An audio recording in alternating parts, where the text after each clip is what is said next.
K24 news 2025 మే 26న చిత్తూరు జిల్లా పలమనేరులో జరిగిన గడప గడపలో మహానాడు కార్యక్రమంలో మాదిగ కార్పొరేషన్ చైర్మన్ మరియు మాజీ ఎమ్మెల్యే ఉండవెల్లి శ్రీదేవి పాల్గొన్నారు. ఆమె మాదిగ వర్గానికి అందుతున్న రిజర్వేషన్లు, సంక్షేమ పథకాలపై ప్రజలకు అవగాహన కల్పించారు.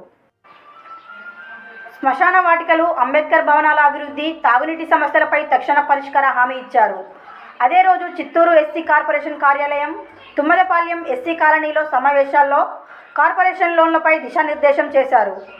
ఆమెపై విమర్శలు ఎమ్మెల్యే వెంకటయ్య గౌడ్ స్పందిస్తూ అంబేద్కర్ స్ఫూర్తిని అనుసరిస్తున్న నేతపై విమర్శలకు నైతిక హక్కు లేదని పేర్కొన్నారు. సభలో ఎంఆర్పీఎస్ జిల్లా అధ్యక్షుడు ప్రకాష్, జనసేన కోఆర్డినేటర్ వేణు ఇతరులు పాల్గొన్నారు.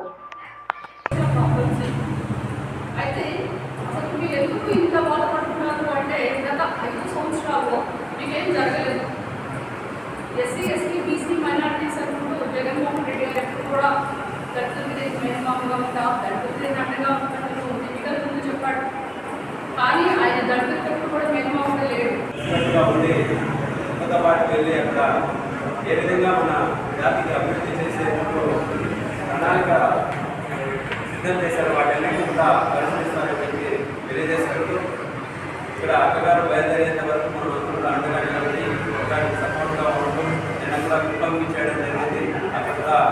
అక్కడ దాదాపు 3 గంటల సేపు మన పల్లెల్లో నిలబడి వాళ్ళ స్థితిగతులన్నీ కూడా తెలుసుకుంటూ, మరి ఏ విధంగా పలంనేరులో కూడా ఈ విధంగా మీటింగ్ కండక్ట్ చేసి వాళ్ళందరినీ కూడా తయారు చేసి వాళ్ళ సమస్యలు కూడా తెలుసుకుంటానని చెప్పడం జరిగింది.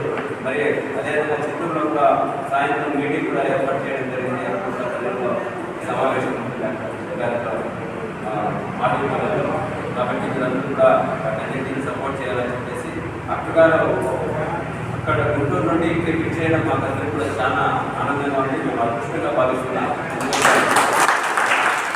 మా సమస్యల్ని అడిగేందుకు నాయకులుగా ఓట్ల కోసమే మా దగ్గరికి వస్తారు, కానీ ఓట్లు వేసిన తర్వాత మమ్మల్ని పట్టించుకునే నాయకులు పరిస్థితికి ఈరోజు రాజకీయంలో ఉన్నప్పటికీ ఈరోజు మన అభివృద్ధి కోసం గుంటూరు నుండి ఇక్కడికి విచ్చేసి మన సమస్యలన్నీ కూడా అడిగి తీసుకుని ఆ సమస్యకి పరిష్కారం చూసుకుంటారని చెప్పి అక్కగారు ఇంతవరకు వచ్చారు. కాబట్టి ప్రత్యేకంగా మాదిగ రిజర్వేషన్ ద్వారా తీసుకుని పాదాలు